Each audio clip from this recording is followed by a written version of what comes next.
Pranakasha live stream.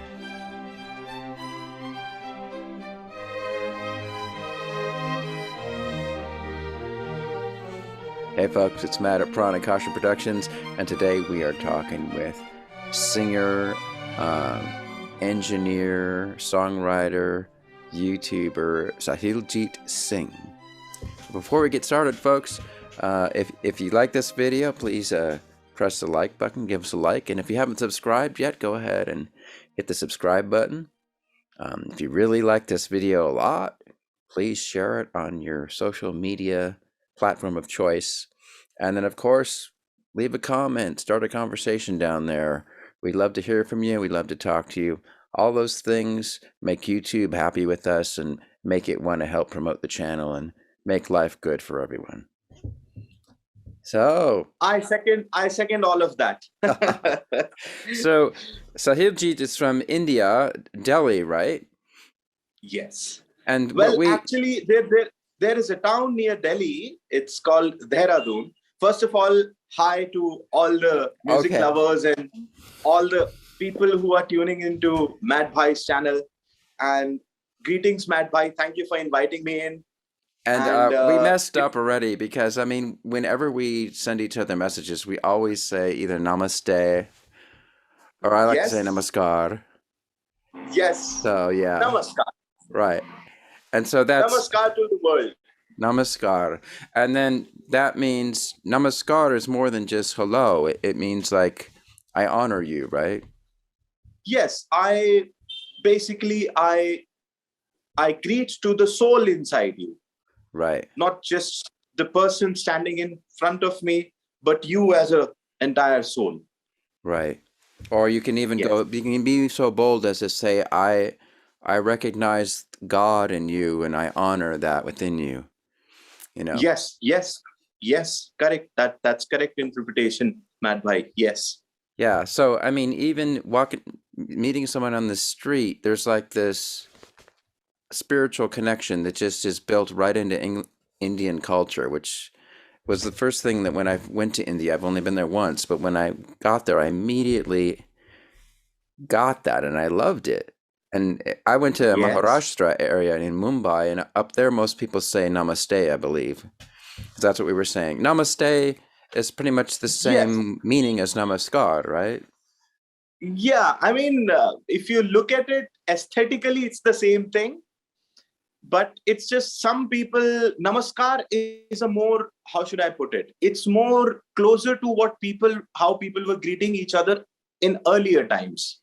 In ancient times. Is what, and namaste is what got prevalent into the society in these days. And people also greet through namaste, but it more or less means the same thing. So namaste is a little bit more informal, would you say? We can say that. Yes. Okay. Because I greet even my father as namaste when I see him after a long time. Okay. Or when I'm talking to him on phone, that's my first greeting to him. Namaste, Papaji. Papaji. So like it's more of a informal. Oh, okay. Wow. Okay. Yeah. Well. And as you were saying, rightly so, India is like, I have traveled India on my motorbike, entire of it, I would say. Wow. Because when I was 25 years old, I had a breakup with a girl, and my grandfather, who was a freedom fighter, who fought for the freedom of India from the Britishers. Oh, he had once told me when I was very small and very young, he had once told me that you should, whenever you get a chance, you should, travel and see your own country to really grow as a person and to really feel the country as a whole, what India is. So he had encouraged me to see India. And as I said, that when I was 25, I had a horrible breakup and I thought that, okay, fine, I should, maybe this is the time. There was a calling from within me. I just took a motorbike and I went out on a very long, went across triangle from Mumbai to central India towards Kolkata, and then up north again towards Kashmir, and then all the way down to India. So uh, I have traveled India on many occasions. South India I did separately.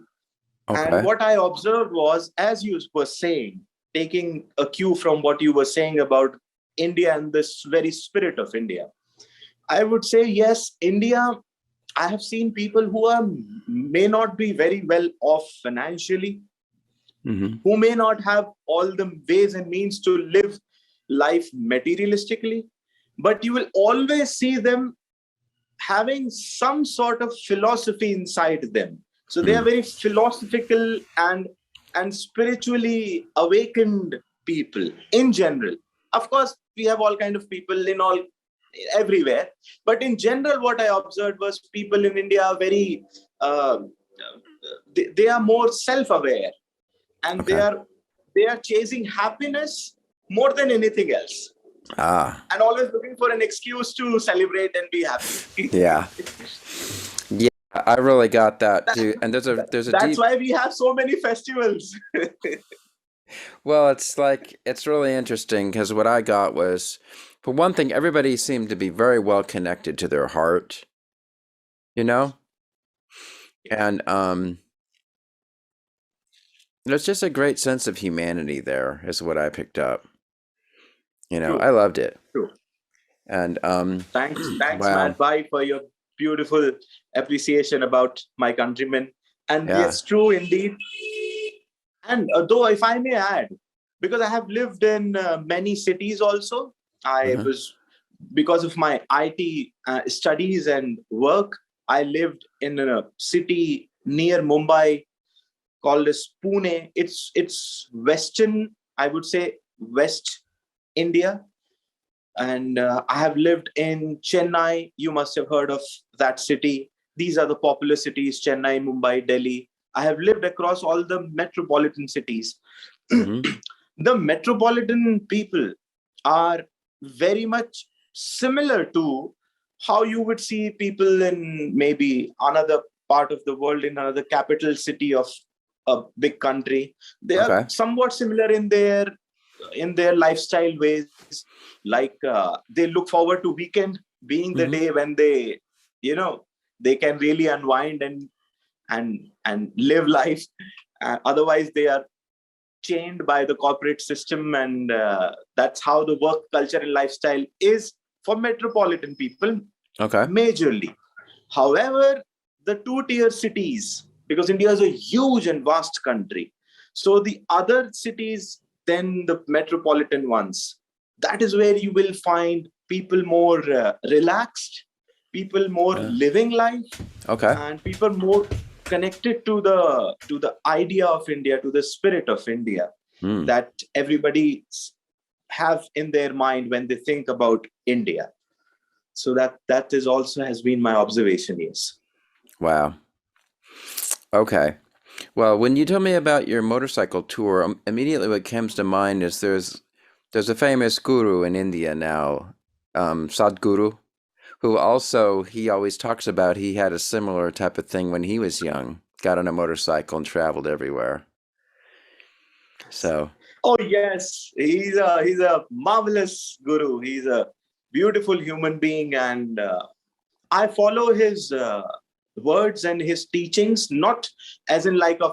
I wouldn't call myself a follower, hmm because a follower is somebody who would only maybe perhaps only follow that guru. But I do connect with his teachings, and I love his ideology of and his straightforwardness towards explaining the seekers his mindset and his philosophies, and I do connect with them deeply and instantaneously ever since I have discovered him. And of course, yeah, well, he is a rock star guru. yeah, He travels on motorbikes, and I think he also has mentioned the belief that I had intrinsically is that correct English? Intrinsically. intrinsically, yeah, that's good. Yes. Yeah. Well, yes, the belief that I had. So he also has the same belief that bike, riding on a motorbike represents freedom, represents sort of a free attitude towards life, and it helps you be very self-confident in exploring what you want to explore. So motorbike for me also, riding a motorbike represents the same thing, and that's why I connect with Satguru on that level as well. But he has done some marvelous job guiding the people across the world, not only in India, with his spirituality and his idea of exploring oneself through spirituality and various means and yogic exercises that are there in his module, and the way he represents his Isha Foundation. So yes, I am a huge fan of his. True. That's great. Okay, now the other thing that came to my mind is you said you went up into Kashmir. So are you familiar with Kashmir Shaivism? Kashmir Saintism. There's a brand of Shiva philosophy called Kashmir Shaivism. Are you aware of that? I have heard of it, but I have not. I wouldn't say I deeply know about it. But of course, Kashmir Shaivism comes from the very fact that our Lord Shiva, we still believe, resides in Mount Kailash, which is in Kashmir. Okay. So the Kashmir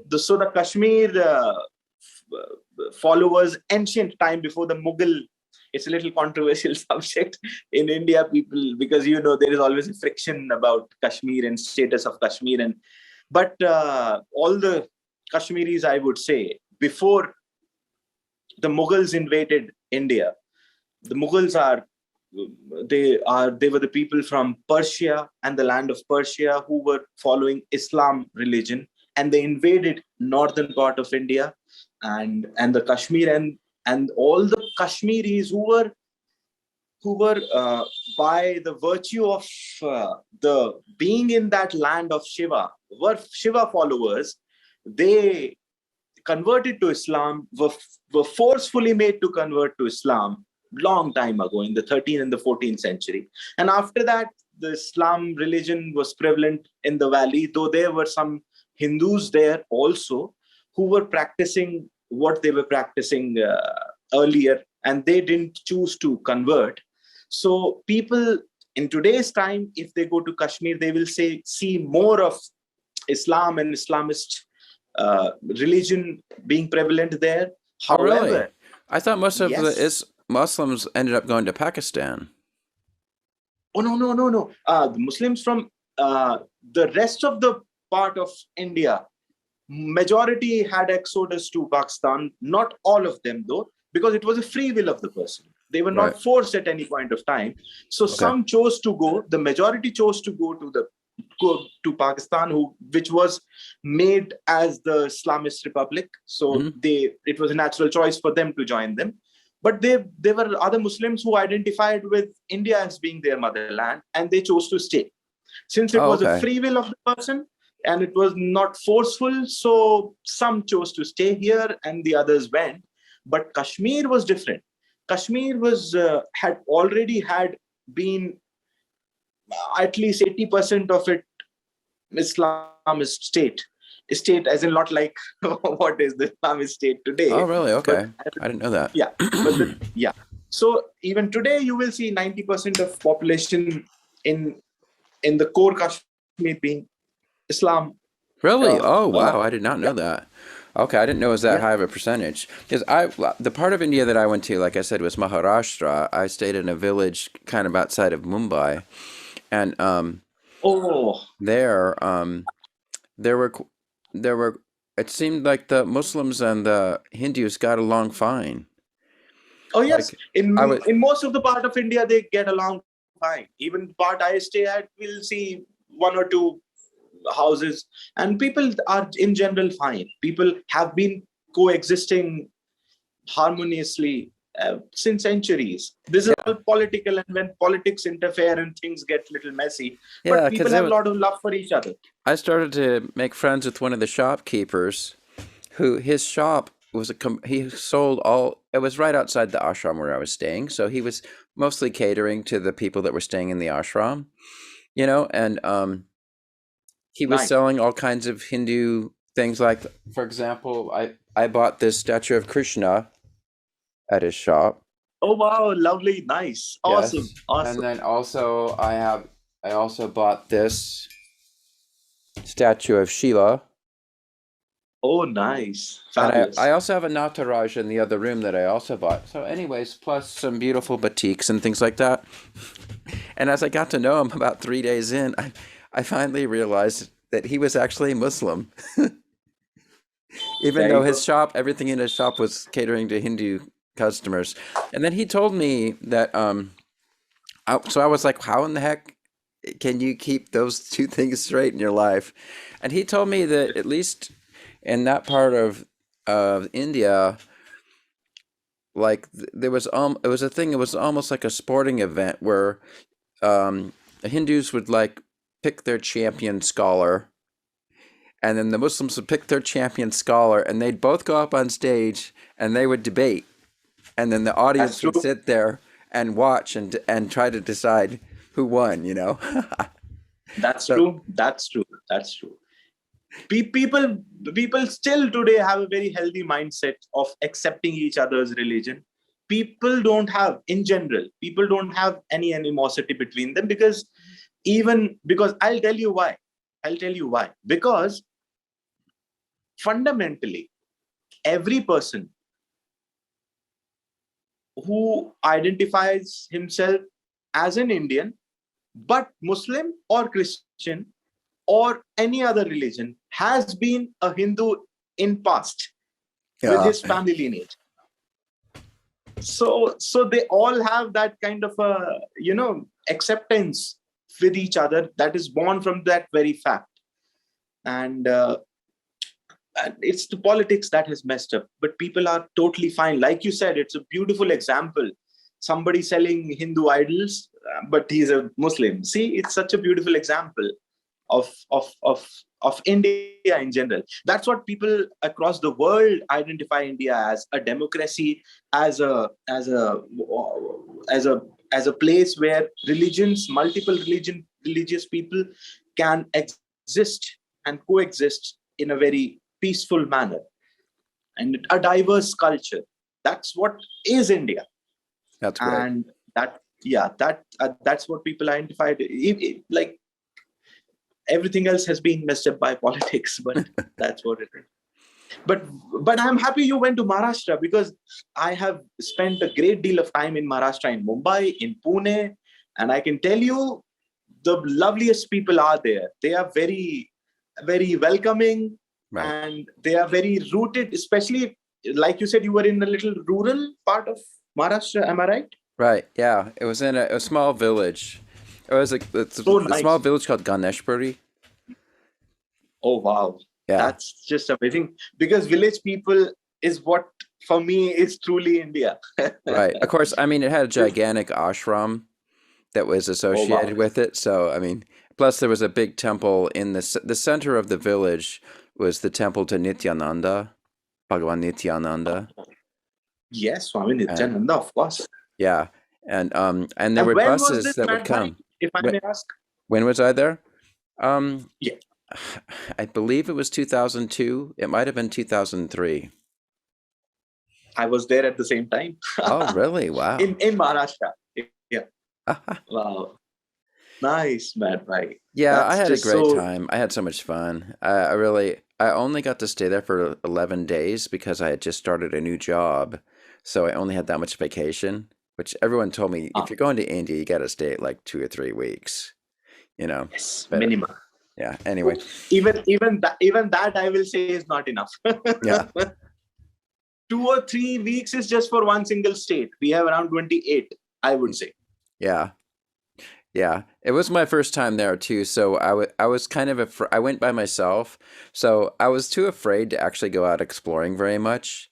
So I mostly just stayed in the ashram, but I made a couple of friends, like one of my roommates in the ashram, I think there was 4 or 5 of us that stayed in the same room, And and you always, that's part of the fun is staying in an ashram like that, is you make friends with these people from all over the world, Yeah. you know? True. And True, Matt. anyways, one of my friends, he was Indian, and he finally offered to come take me to some of the nearby temples and some of the other places outside of the ashram and outside of the village. So once I Yeah. had a companion that kind of knew how things worked, then it was neat. He kind of toured me around. It was really cool. So was that the first impression of India you had? Like, was that your first trip? Well, my first impression was when I arrived at the airport in Mumbai. Oh, right. Okay, that But may not even have been a very so, good impression. well, but surprisingly, even like the baggage handlers and the guys doing my tickets, I even like hit it off with them immediately. I said like namaste. Okay, so I was kind of before that. Okay, this, you'll probably find this really entertaining, but Yeah. several months before that, I discovered the Chopra Mahabharata. Oh. I found it on DVD, and I started and I must have watched like at least 40 episodes. You know, it was in Hindi, but it had English subtitles, so I could figure out what's Oh, it going did. on.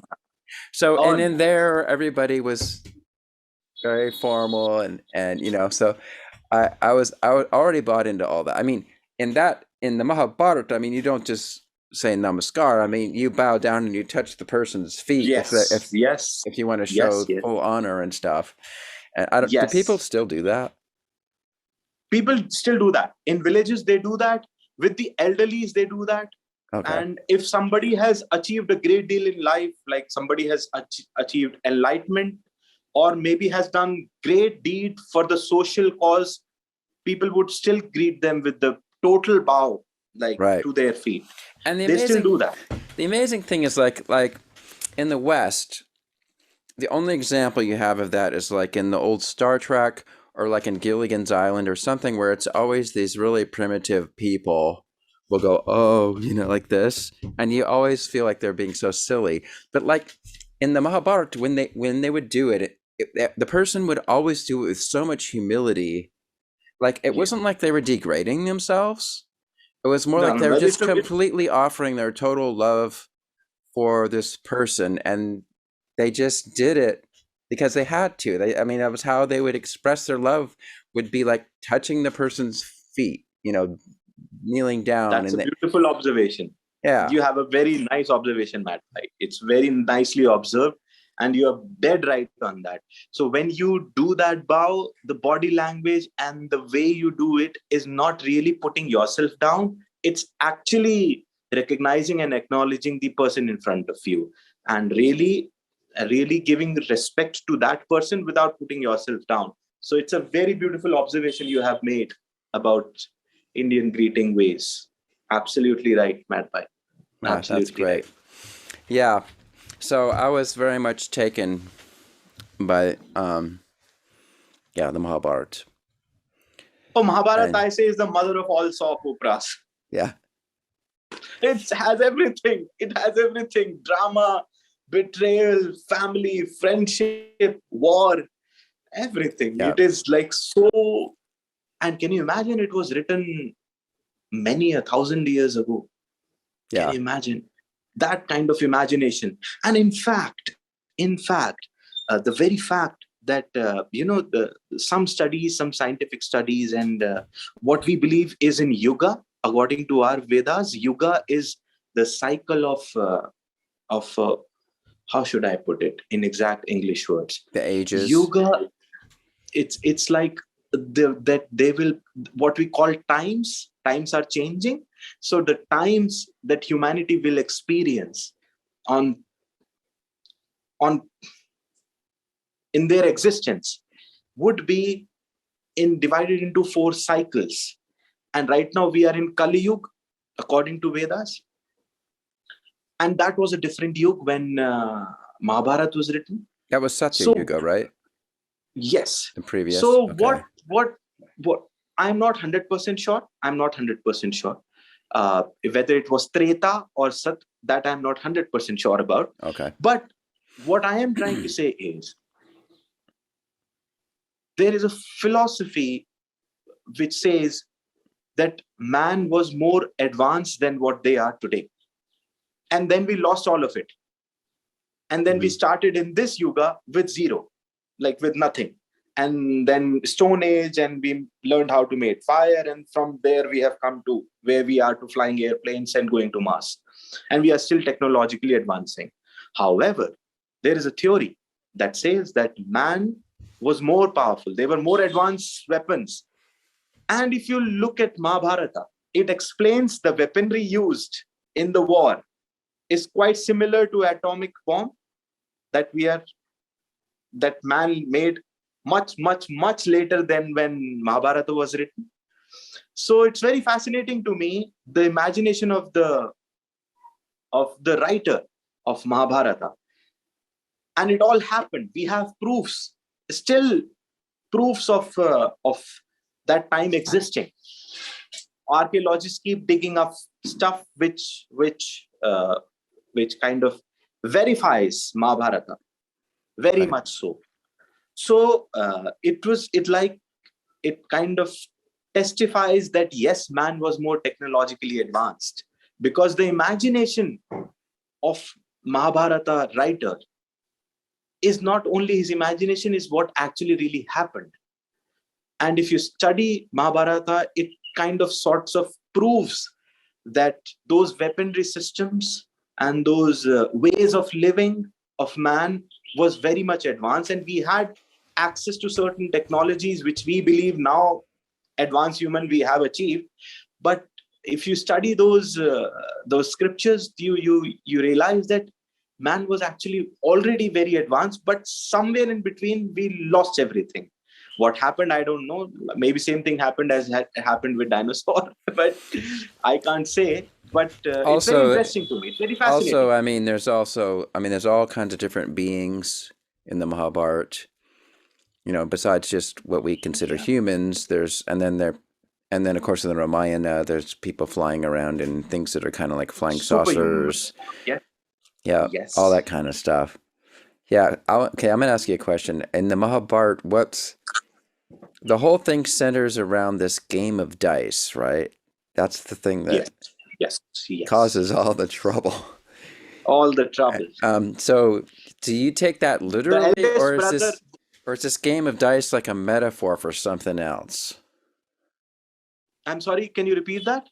Would you take that literally as this game of dice, this is what really happened, or is it sort of like a metaphor, like symbolic of something else that's putting all these karmic forces into motion? Both. I would say both. It actually happened too, because that game existed and it still exists in a different form in India. People still play that game with dice. Okay. So it actually happened, but also metaphorically, because what it says is it speaks about the overconfidence nature of a man, where it can lead, and the desire to win, what it can lead to. Right. Because the eldest brother, who lost everything by putting everything, his family also at stake in that game, always believed that he could win. It was his ego talking to him that he could win in that game. And he was just putting everything online. And it was it's a very beautiful message in there, that you have to have, there is a fine line between self-belief and overconfidence. And if that line is crossed, a man stands to lose everything. There's other similar themes in Mahabharata. Like there's another theme, I forget which king. He falls madly in love with this incredibly beautiful woman, despite the fact that his guru says you should not do this. Nothing good is gonna come from this. You must not do this. And he does it anyway, and then his life falls into ruin, But sounds like Adam and Eve. Yeah, there's always this theme where like they even know what their destiny is, and they know what they're supposed to do, but for some reason they can't do the right thing. They get, and then they fall into all this. Isn't that we all do? We all do that. We all know what's good for us, yet we do not follow that good path. Some some very, very, very enlightened soul are able to. But we mostly people, we know what is good for us, but we never end up following that path. So yes, it's just so human. Yeah. Wow. Okay, so back But to Mahabharata Kashmir. is Sorry. fascinating. Okay, so this we into the Mahabharata is so fascinating. We can have one episode on Mahabharata entirely. It is Oh, so it would take more vast than and one episode. It would take, yeah. Well, I want to talk a little bit about Kashmir Shaivism. So, what I know about it is that, have you heard of a text called the Shiva Sutras? Yes, Shiva Sutras, yes. And in there, the mythology behind it is that somewhere in Kashmir, there was this rock where Yeah. Shiva himself inscribed these sutras upon. Have you heard? Yes, Is that rock? Can people find that rock nowadays? Can pilgrims go to that place? No, because actually there is a range of hills. It's called Shivalik range. Okay. So it's not one rock. When it says rock, it means there is a range of mountains. Okay. Where he inscribed those things. And the most sacred of those mountains is Mount Kailash and the surroundings. But nobody's allowed to go there. It's very fascinating because Mount Kailash is in such a location that it can be accessed by India. It can be accessed by Tibet region people, and also a bit by Pakistanis. Tibetans. It's accessible to all. The geographical location of that mountain is such that is accessible to all these countries. However, all the native people in that part are surrounding that part of the hill. So if even the Tibet people, they worship it in their own way. They think their God resides there. And we believe our Lord Shiva resides there. But the amount of respect is such that nobody has ever attempted to climb that mountain to even go there, because they feel that power. It has something in it. It, like, the advanced scientists who do not believe in religion, who do not believe in maybe spirituality, they are always looking for facts. They have also found that the magnetic strength around that mountain is super strong. They can't say for sure why, but that they have experienced it and they have written about it. However, the native people feel that it is absolute disrespect to climb the mountain where our Lord lives. So it's prohibited by the natives for anyone, even the foreigners, to even attempt to climb. So nobody knows for sure where. Nobody has gone out to really explore the inscriptions. However, we do believe that it's there. Okay. Yeah. Okay, and then there's also these things, that the Shiva lingam, right? Sacred symbol of Shiva, which is sort of kind of and what I heard is within the rivers nearby there, you can find these rocks that are naturally in the shape of a Shiva lingam. Yes, in the riverbeds and things. Very much, very much, very much. Yes. True, Matt. In fact, the state that I live in, the province I live in, it's Uttarakhand. It also falls under the Shivalik range of mountains. Okay. So from Kashmir there is a range of mountains that goes from Kashmir to Himachal to Uttarakhand, where I live, to Nepal. And that's what constitutes that Shivalik range, because Himalayas is huge. Right. So you will see lingams sprouting from the earth and near the river, even in the land that I live in, all across Himalayas, in that shape. Wow. Okay. We can go on and on and on. Yeah, we can go on and on. Okay. The Crooners project. We're going to switch directions here. So what does that mean? Crooners? Crooners project? Yes. Well, yes. It was started with the thought that it was me and my friend who also had studied with me at A.R. Rahman, the music maestro of India. Mr. Okay. A.R. Rahman. Now he's a doctor. So because he has been awarded doctorate by a university, and Dr. A.R. Rahman's Music Conservatory is where I studied with my friend there.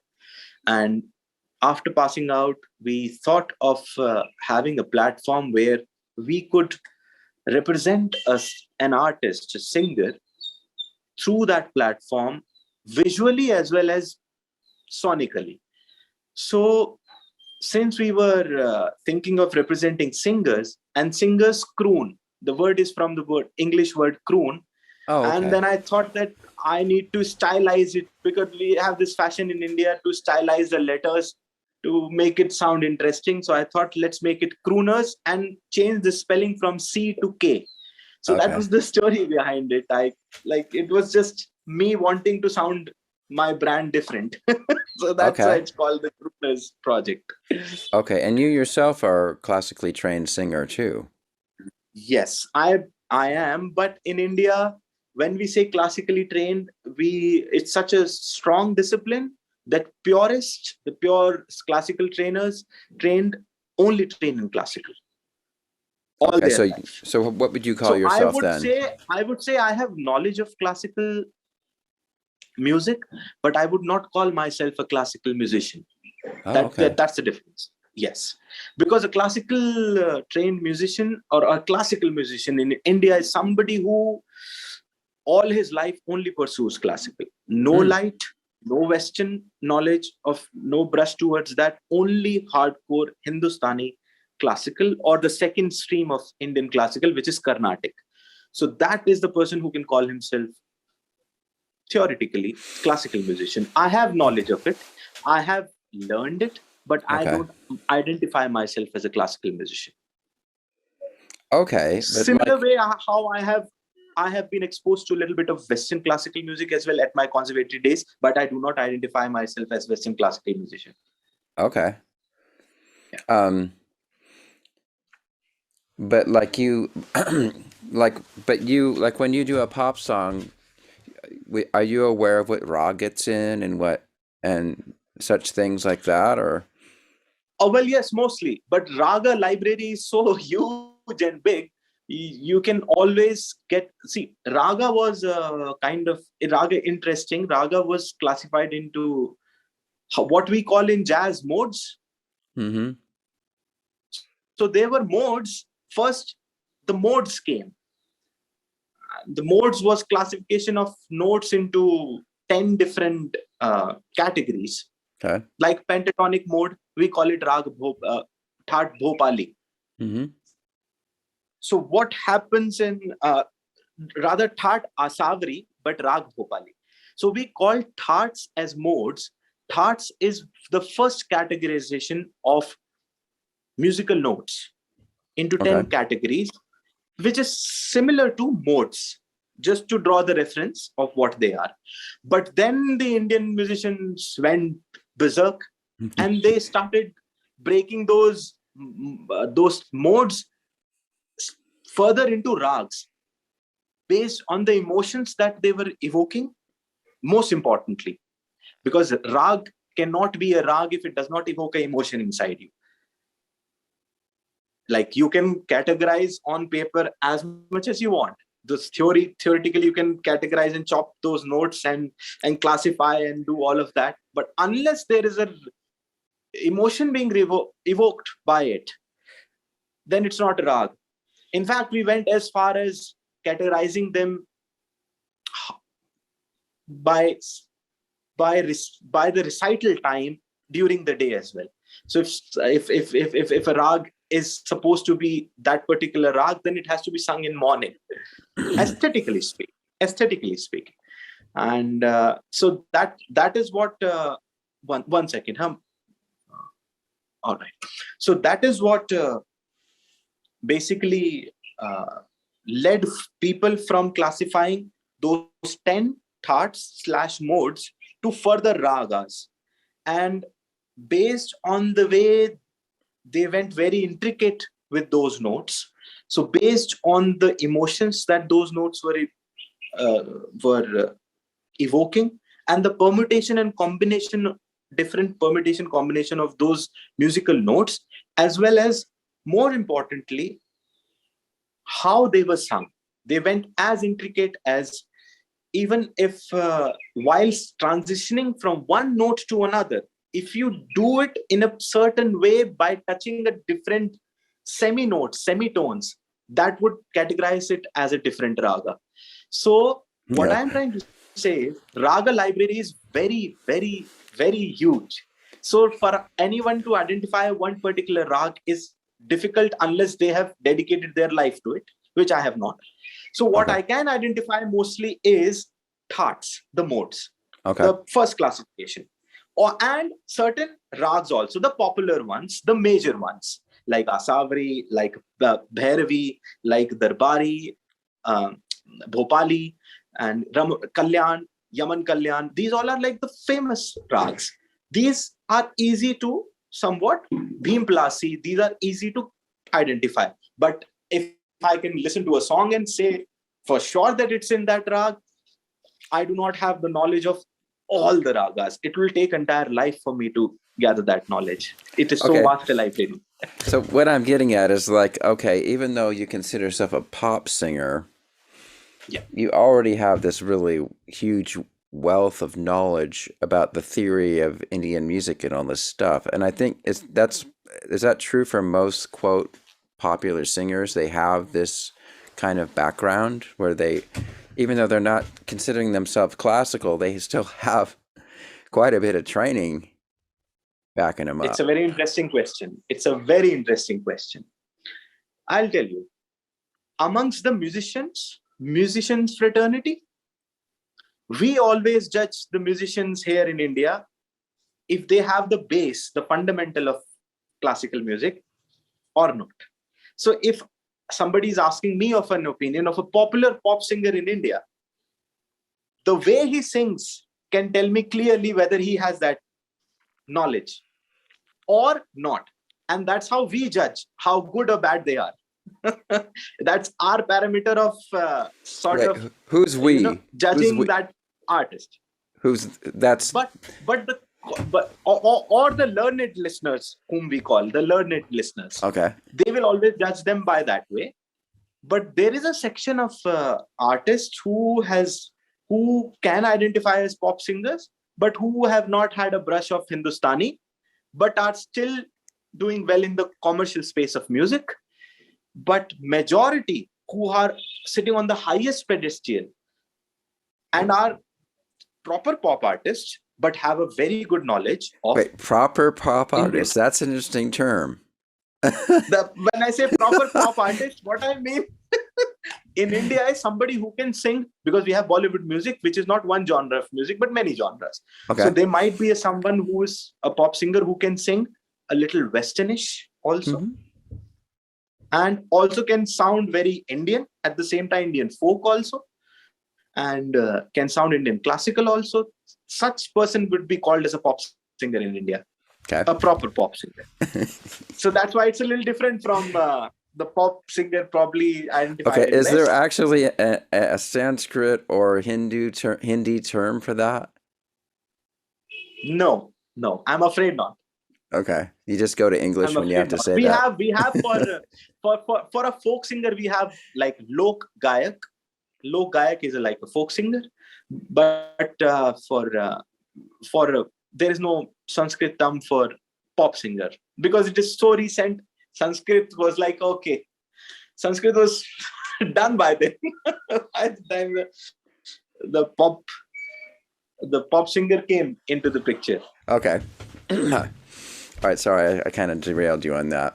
Okay, because I find, when I listen to, I've watched a few Bollywood movies, some of them that you've actually recommended to me, and I'm always taken by how, to me, I don't have a whole lot of training. I did learn some tabla, and I did learn a little bit of how to play Indian violin, and my teacher was a singer. Wow. So we learned some of the basics. Anyway, so even what's considered pop music, you do hear all these embellishments and this a very wide, very facile voice that can do these amazing things. And it's very, most of the time, very refined. And you can, if you listen closely, you can hear, well, they're not just like over in the West, when people do a lot of embellishments and stuff, they're just kind of going for it, and they're just going by their instincts. And it sounds, and it's convincing if they're authentic and they're really in the space. But in Indian, it's convincing and authentic, but it's also all these techniques that they learned and practice and learn how to do. It's very learned. It's very learned, very organized, and it has a structure. You're right. Right. You're right, Matt Bhai. It's very structural. Mm-hmm. The way they approach it is based on a lot of what we call riyaz. Riyaz is simply called as practice. Mm-hmm. So we have a term for someone who practices every day those embellishments. Mm-hmm. And there is a method to it. And yes, you're right. It doesn't sound like very impromptu or out of place. It sounds structured. That's true. But in Western also, I have seen some singers, like I like this female singer you have, Alicia Keys. Okay. She is good. She is good because when she sings a pop song, you can always tell that she is just not, like, I don't want to demean the pop music genre. Like, don't get me wrong. But pop music, if done by a learned artist, is very appealing. Because it takes off all the, it's like, how should we put it? It's like food. It's like sometimes if you prepare an authentic food to the taste of someone who has never tasted it, but you make sure that it's not too hardcore authentic while you're serving those people who have never tasted it, and you kind of give them the food which is readily acceptable to them, then that food is what pop music is for the world, I feel. So pop music is very beautiful, but if done by the right people in the right way. So, because nobody wants to apply too much mind. Listeners these days have very less attention span. They don't want to apply too much mind while listening. Mm-hmm. They want it to be just pleasant to them. You can always, that does not mean you have to downgrade the melody and just make everything in 4 chords or a very simple melody without any thought behind it. But if a pop musician is learned, he can serve those listeners in a way where he will come up with a melody which is very simple, but he will do things in that melody which are not that simple.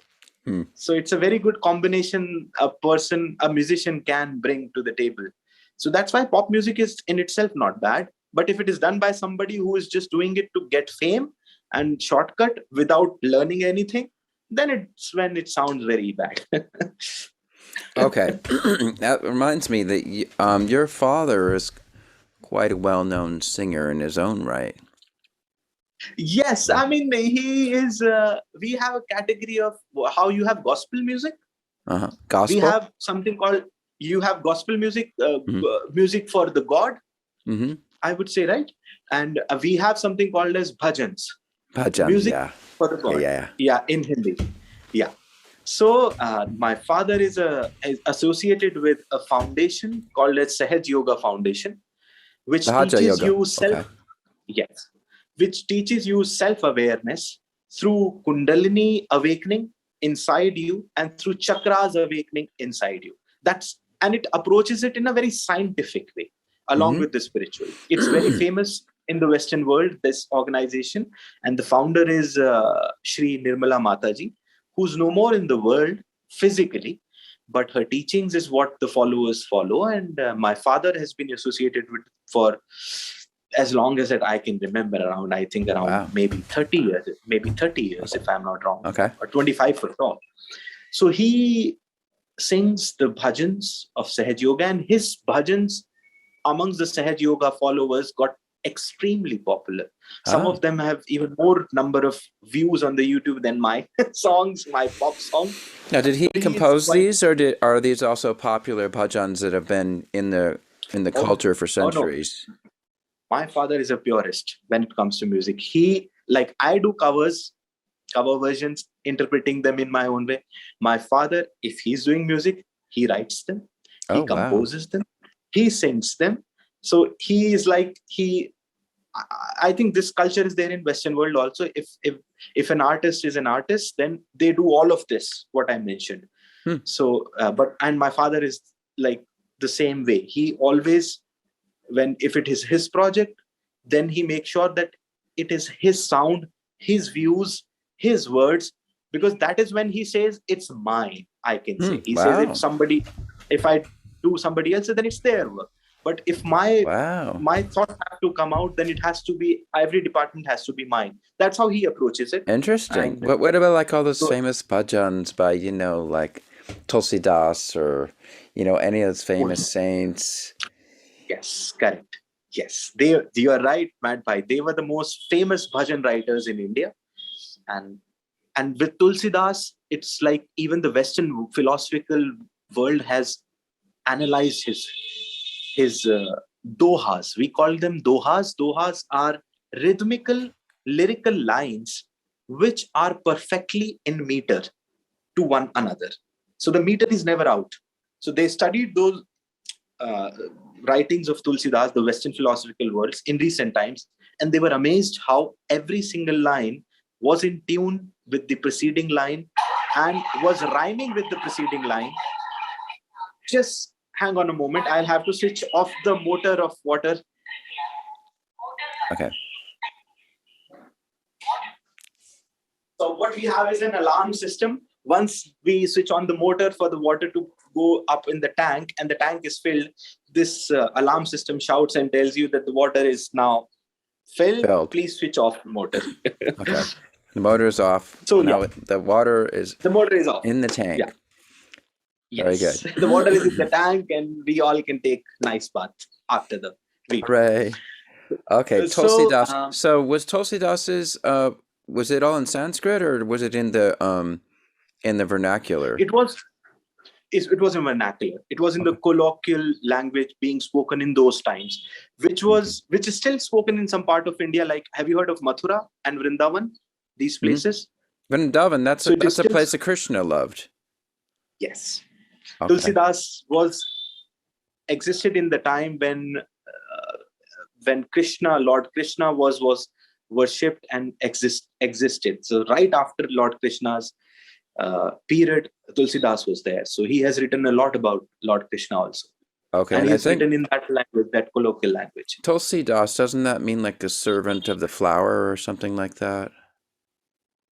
Oh yes, not a flower. The plant Tulsi. Oh. So we have a plant that we worship. It's called Tulsi. It is like, I don't know whether it exists in the Western world, this plant, but I can show it to you. Can I show it to you? Sure. Like, can I pick up the phone and walk up to the plant? We have it here with us. Yeah. Can I show it to you? Certainly. Yeah. Yeah, we'd love to see what the Tulsi plant. Lovely. 1 second. Let me just. Here we go. Okay. Here we go. All right. Okay.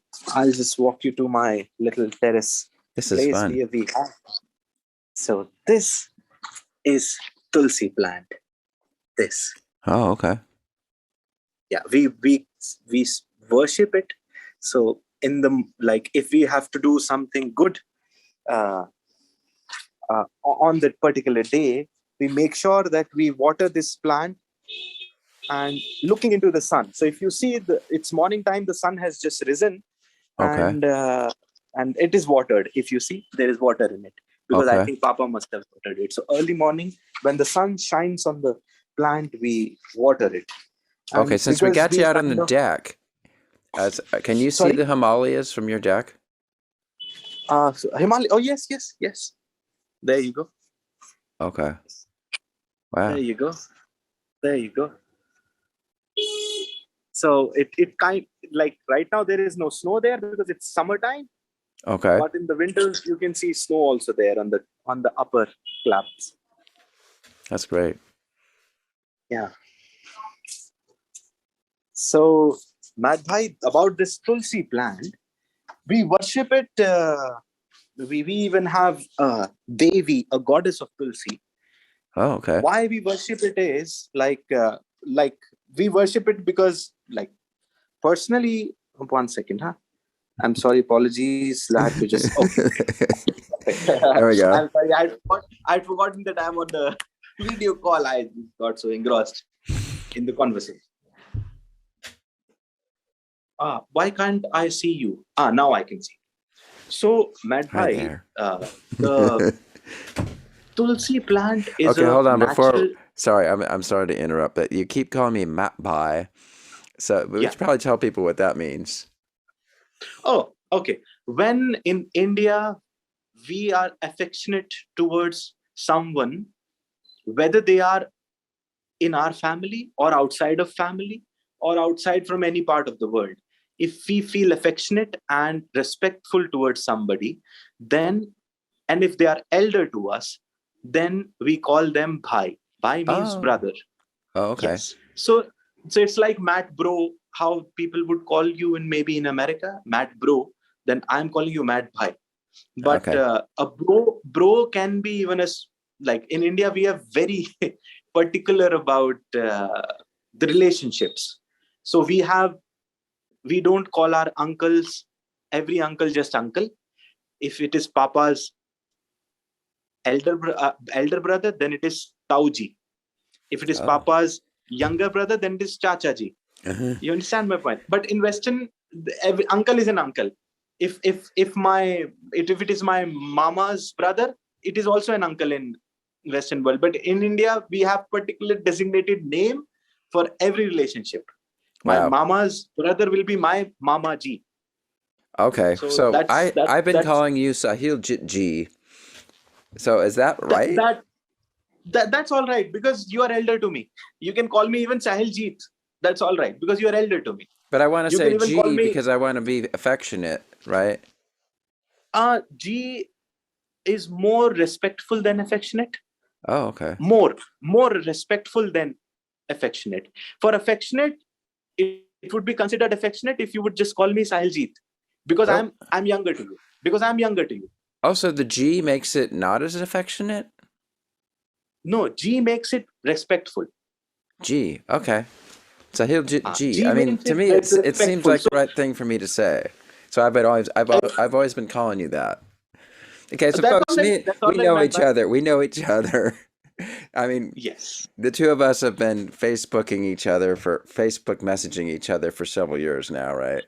So I still remember the first time we've I talked called on the phone. Yeah. The first time I called you on Facebook, I had heard your music on the YouTube, and I got connected to Pranakasha's page, and then that's where I messaged you. Then you sent me the message through the personal profile, and I called you. I just dialed you just like that. I don't know why. I mean, I just dialed you, and we ended up speaking for quite a length of time. I think it was like an about hour. head yoga. Head yoga, about spirituality, and I felt like I knew you forever. Like I never felt like I'm speaking to somebody just for the first time. It felt like we always knew each other. We have just come in contact now. That's how I felt. Yeah, I remember that. Yeah, it's always been like that. Ever since that, I have always been very, like I've always had a connection with you, and that's why I met Bhai. That's why I met Bhai. And that's why you're Sahiljeet Ji. Sometimes I call you Shri Sahiljeet Ji. Oh, that's too much for me. I'm too young. No, please. I'm too young to you. You don't have to know. That's like okay. In India, the younger ones are always, their leg is always pulled. They are never given so much respect. They are like, and because that is the way of showing affection. That's just the society thing. So I'll tell you, for example, like my elder brother would, like if I tell him about my achievements, he would always be, you could do better.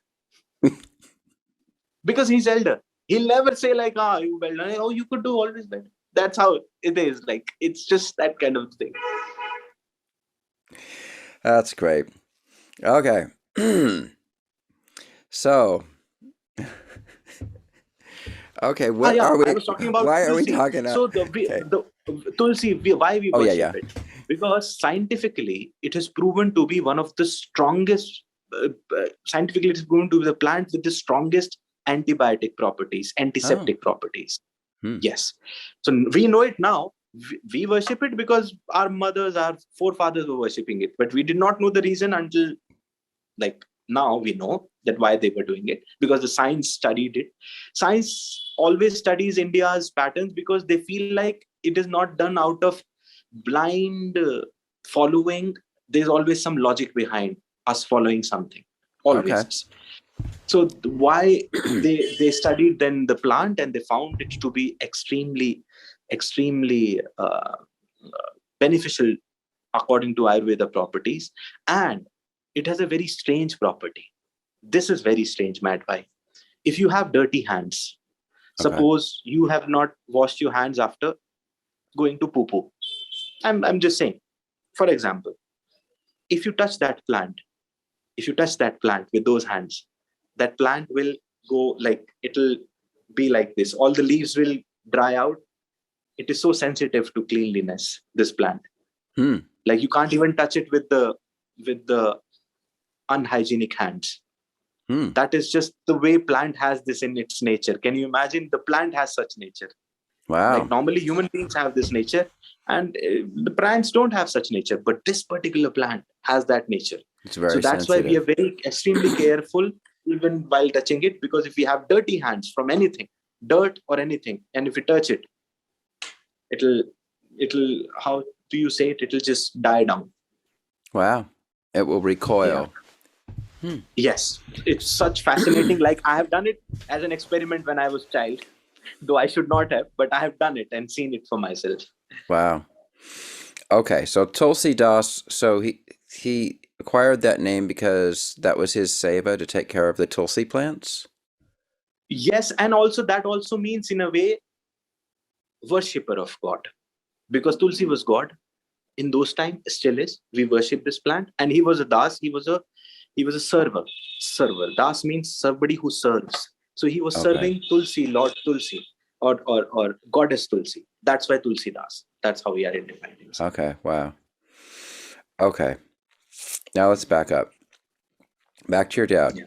Sahaja Yoga. Now, Sahaja, I think, means a yoga within. What does Sahaja mean? I know. Sahaja means something that is done with simplicity. Okay. Easy. Easy. Like, okay, yeah. Smooth, easy. So why she named it Sahaj Yoga was because people thought that yoga was only Hatha Yoga, which was very difficult to do. And people were, when they saw it, they thought whether I can do it or not. So she named it Sahaj Yoga because her philosophy, Sri Mataji's philosophy, said that it was easy to do. It's easy to explore. She wanted to inculcate that word Sahaj inside it so that people are not averse to doing yoga. Okay. Or they don't get deterred by the ideology of yoga, because when you say yoga, people start immediately thinking, oh, you have to do it in a certain way, only then you can do it. She said you could do it just by dedicating certain minutes in your day and sitting with peace. You don't have to do difficult asanas to achieve what enlightenment is and self-awakening is. That's why she named it Sahaj Yoga. Okay, so would another translation be like natural yoga? If you say if it comes naturally to us, in that sense, yes. Okay. Wow. Yeah. Okay. So it's easy. So like just breathing, just sitting and breathing. Yeah. Watching the breath. Sitting and breathing. Yes, watching the breath and focusing the mind in the actual process. So you are picturizing and visualizing the kundali getting awakened, the chakras getting opened. Oh, okay. So there is that visualization practice. Visualization practice, and every chakra is assigned with God. Every chakra Okay, is assigned with. okay, so we're assuming a lot here. So, folks, chakras. What are chakras? So, in Oh, yoga sorry. Yes, philosophy, you're right. there's these energy centers that start at the bottom of your spine, and they're like these glowing lights of energy that are they're called chakras, and there's like 7 main chakras. And then Sahiljeet was also talking about what the Kundalini energy, which is also this like spiritual energy that sort of travels within the body and mostly within the central channel that's associated with the spine, and it Yes. travels through these chakras and purifies the energy and activates different emotions or different spiritual awarenesses or True. intelligences, or however you want to talk about it. That's sort of what Aptly we're put. talking about, right? Absolutely. Absolutely, Matt Bhai. You have put it in the best words possible. So Kundalini is when all your 7 chakras, the energy has traveled through them, which means all your 7 chakras have awakened. That's when your Kundalini gets awakened. So Kundalini is the eventual goal. Right.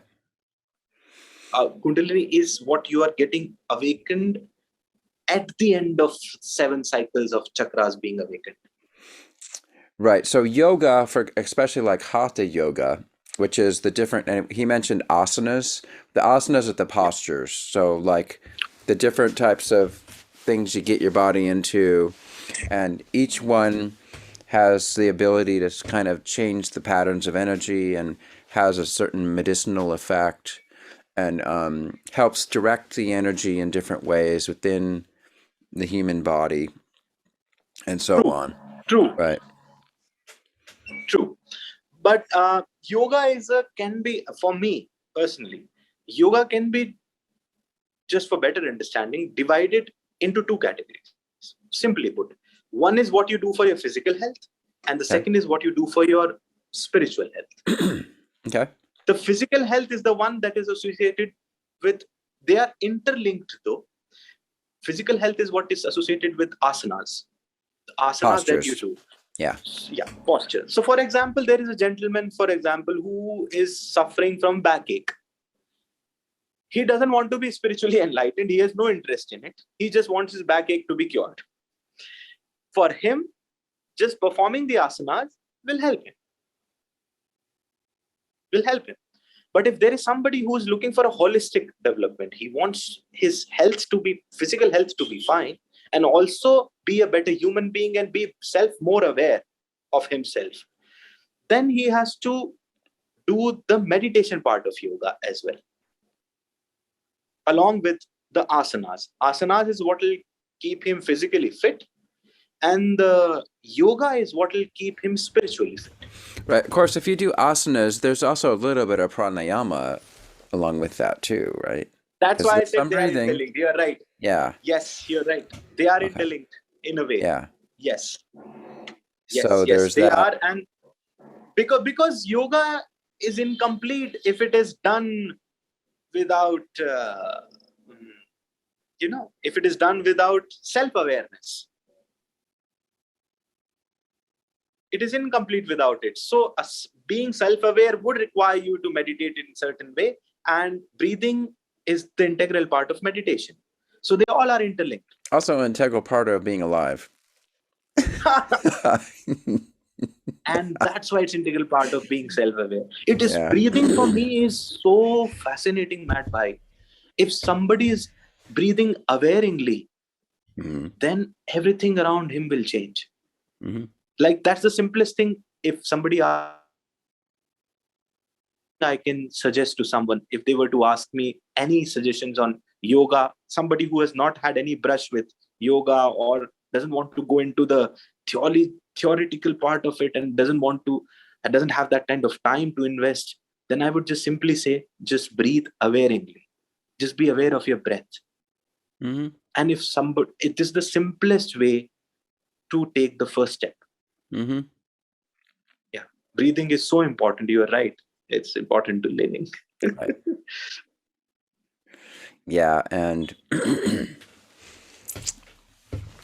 And of course, So it's like if I may draw certainly. an example. Okay. If I may draw an example, we all breathe because we all are living. But what is awareingly breathing? It is like we all gulp food, we all chew, right? We all chew and we all gulp food. There is no other way to put food inside us. But people, Ayurveda says, people who chew it 32 times here, Yeah. and then while eating, there should be no distraction. While eating your phone, you should not look at your phone, at your computer. You should not even talk. So that is called awareingly eating. Though you are doing the same process only, but you're doing it awareingly. So it's little better than doing it non-awareingly. Same thing with breathing. If you are aware and... Okay, how much time have we got? Now we're getting somewhere. Now we are getting somewhere. What do you mean being aware? What is this being aware process? All right. I think I have touched the subject which would take a lifetime to really answer. But in my opinion, being aware would be to sort of know everything about your own self. So it's becoming an encyclopedia? Becoming a Google? I have never... Become a Google search engine of your own self. Okay. So what it basically means is that our existence in this world, the very fact that we exist, what defines it? There's one physical me that is existing, that you can see. There is one internal me that I know, like the internal organs, the internal emotions that I feel, and my mentality. And then there is third thing, consciousness, which is what gives me life. Because a dead body is also existing. I can see it. A dead body also has internal organs. It's very much there. But it's the consciousness that makes a person living and dead. So being aware means how to have everything working for you in sync, being present in this world. You can't go out of this world. If you go out of this world and be aware, then you will be called as a recluse. Because then you are not, for me, even a recluse is not self-aware, because he has chosen the paths to leave everything. To be in everything and be then self-aware is what for me is an achievement. To be existing in this very physical world, to live the life without leaving anything, and yet be completely self-aware of your own self, is what I strive to achieve, and is for me the full definition of being aware of oneself. Okay. So some people would call that living in the moment, right? Would you call it that? Yes, you can say that. I have always thought about this phrase. I've always loved this phrase, and it can be easily misinterpreted, living in the moment, because some people think living in the moment is not caring about anything. For me, that's not true. Living in the moment is living without thinking of the consequences of your steps. That's also not true. Living in the moment is more to do with what I just said, and how you said that is what it is. It's like, we can't just call it, like I said, it can be misinterpreted, this particular phrase, but it's the very beautiful phrase. And if deeply understood, that's all there is to it. Living in the moment, life. That's all there is to it. Mm-hmm. Because what is past, we can't access it. What is in the future, we definitely can't access it. And it's just only the moment that we live in is in our control. So if we do that to the best of our own existence and abilities, then we have lived a wholesome life. Okay. So If you were to describe some qualities, like when you find yourself in the moment or being acutely self-aware, what's so great about that? Like, what's the I experience of have that? experienced, uh, it's a very interesting question, Matt Bhai. Thank you for asking this question. I have experienced it on some occasions in my life. Hmm. Once I experienced it while performing on the stage live, Hmm. because I was very in the moment.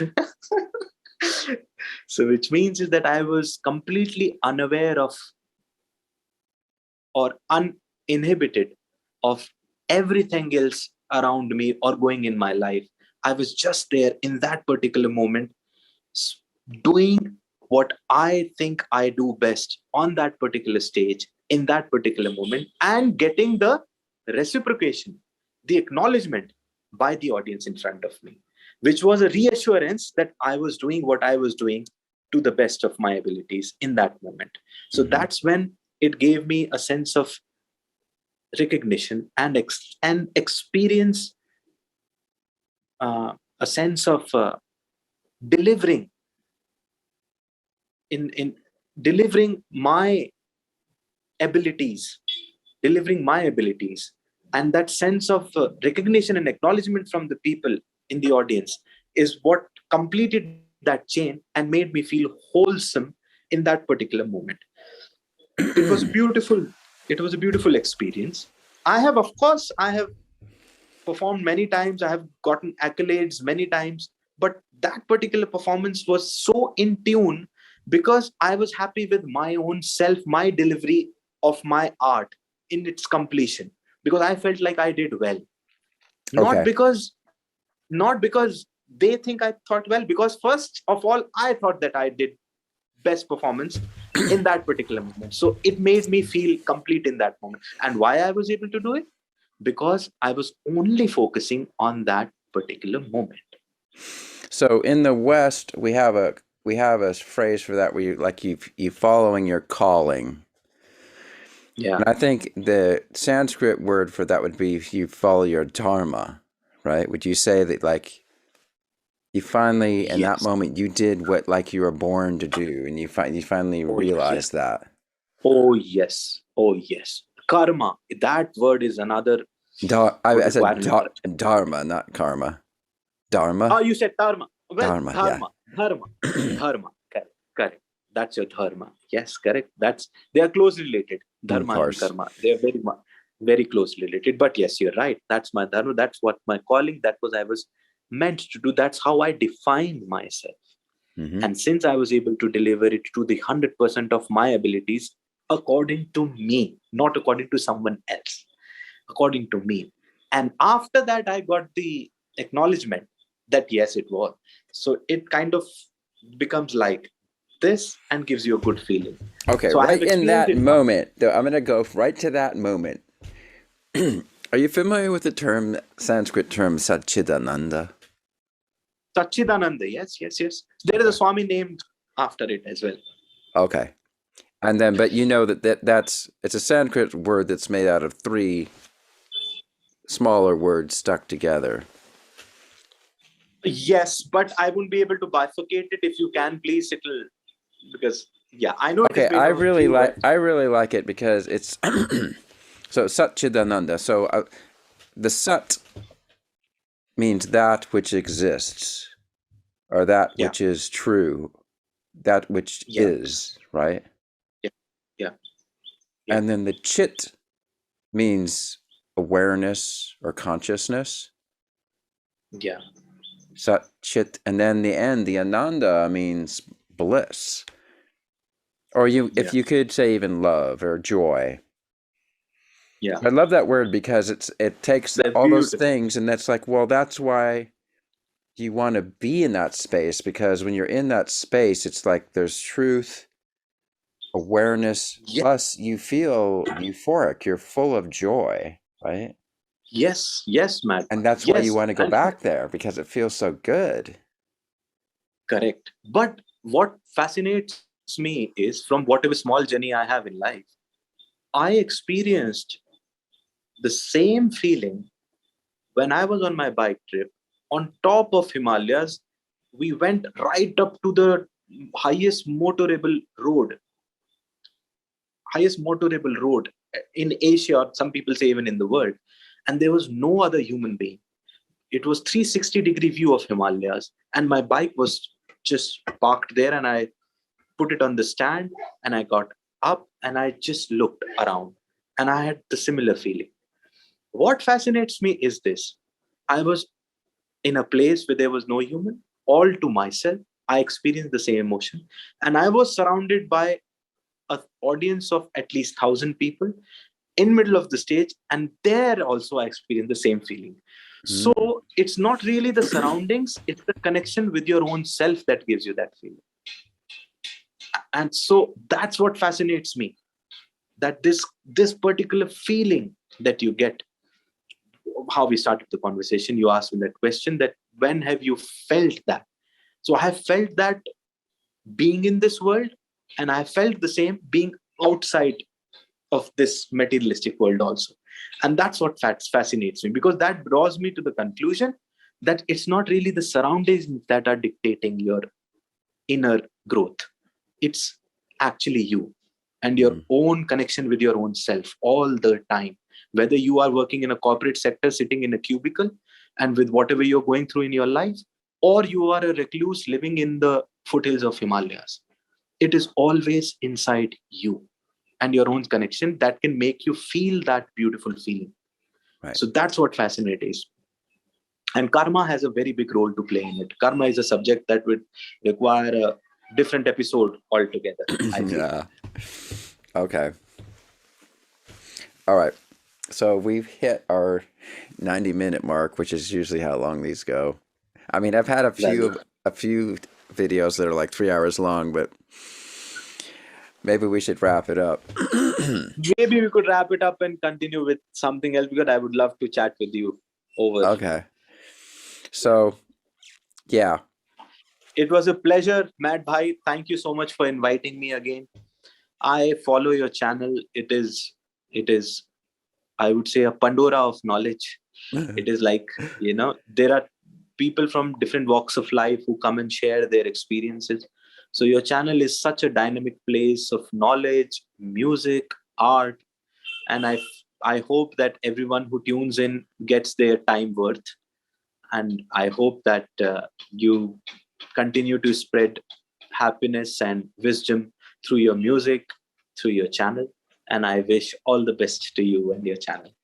And to you too. And we need to put some links in the description. We're going to put a link to your Crooners project YouTube channel. That'll be nice. Of course. Thank you. That'll be nice. And then also maybe some of your latest songs, because I noticed on your channel there's some songs where you're actually singing or playing the guitar. Yes. I can probably leave. I have made a playlist. I have curated a playlist in which I have sung, because the other songs I have produced, there are many songs on my channel, but I have not sung in all of them. The ones that I have sung in, I have made a playlist for it. Maybe I'll leave a link of that playlist if that's all right. Okay, sure. Anything like that. And then we'll find some pictures to put up above like we always do. And awesome. Then we will make an agreement that we'll come back and talk some more about all this stuff. Yeah. Yes, Matt Bhai. Amazing. Anytime. Okay. It is always a pleasure to just speak to you. Yes, you too. So I should say you have a beautiful evening. You sleep sound. I hope you have big dreams. I hope you achieve all those dreams. Yeah, 'cause it's time for me to go to bed. Over where you're just getting up. You're on the other side of the planet. Yeah. That's why I look like this. I just got up. And that's why I look like this. I'm about to fall asleep. Yes, there you go. Yeah. That's very good. All right, okay, so namaskar, namaste. Namaskar, Shubh Ratri. Good night. Shukriya. Dhanyavad. Shubh Ratri. Good Shubh Ratri. Yes. So Shubh is good, Ratri is night, right? Yes. Shubh Ratri. Sahiljeet ji. Take care. Take care. Till next time. Until next time.